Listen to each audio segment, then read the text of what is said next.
Et si je vous disais que la boîte à outils la plus précieuse n'est pas celle qui est remplie de clés et de tournevis? Dans cette analyse, on va explorer ensemble les méthodes qui peuvent transformer un bon technicien en un véritable maître de la performance. Allez, le voyage commence maintenant. Voilà la question qui change tout. Est-ce qu'on se contente de subir les pannes ou est-ce qu'on cherche à les anticiper? On va voir comment le simple fait de passer d'une posture réactive à une stratégie proactive peut radicalement changer la donne dans ce métier. Alors, voici le programme. On va passer en revue 5 outils essentiels.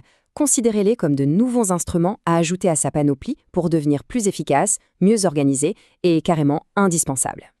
Commençons par le début. La mission du technicien de maintenance d'aujourd'hui, elle va bien au-delà de la simple réparation. Non, il s'agit de devenir un acteur clé, un pilier de l'excellence opérationnelle de toute l'entreprise. Et c'est là qu'on voit la différence fondamentale. D'un côté, il y a celui qui attend que ça casse pour intervenir. De l'autre, il y a l'artisan qui organise son environnement, qui analyse les causes profondes des pannes et qui met en place des actions pour qu'elles ne se reproduisent plus. L'objectif est clair, n'est-ce pas? Devenir cet artisan proactif. Pour mettre un peu d'ordre dans le chaos, le premier outil, c'est la méthode des 5 S. Ça nous vient tout droit du Japon et son but est simple, créer un environnement de travail impeccable. Parce qu'on sait bien, un atelier en désordre, c'est une perte de temps et un frein à problème. La méthode est hyper logique. Elle se déroule en 5 étapes. On commence par Seiri, on fait le tri, on jette l'inutile. Puis Seiton, chaque chose à sa place. Ensuite Seizo, on nettoie et en nettoyant, on inspecte. Après Seiketsu, pour que ces bonnes pratiques deviennent la norme.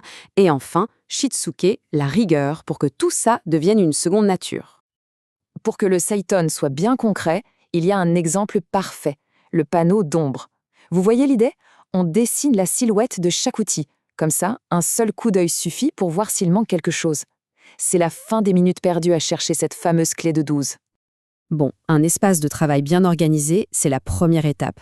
Mais la deuxième, c'est de savoir où mettre son énergie. Face à une tonne de problèmes et un temps qui n'est pas infini, savoir prioriser, ça devient la clé. Et pour ça, il y a un principe d'une puissance redoutable, la loi de Pareto, la fameuse règle des 80-20. En maintenance, ça veut dire quoi? Eh bien que la plupart des temps d'arrêt sont souvent causés par un tout petit nombre de pannes. Le truc, c'est de les trouver. Regardons un cas concret. Là, on a une liste un peu brute des temps d'arrêt sur une ligne.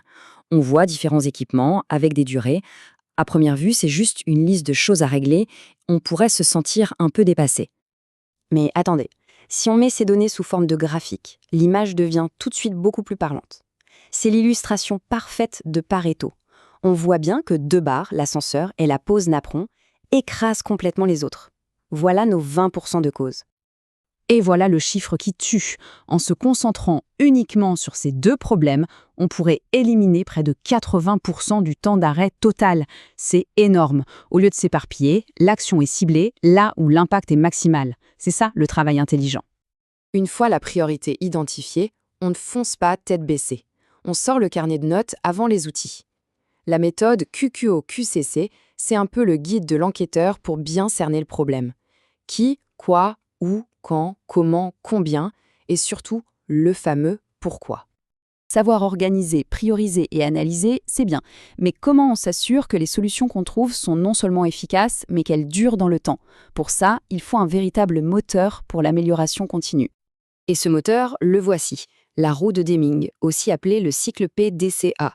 C'est une boucle en 4 temps, conçue pour ne jamais s'arrêter. Ce n'est pas un projet avec un début et une fin, non, c'est un cycle vertueux. Alors, comment ça marche? D'abord, on planifie, c'est le plan, on définit l'objectif. Ensuite, on fait, c'est le do, on met en œuvre le plan. Puis, étape cruciale, on vérifie, check, on mesure les résultats.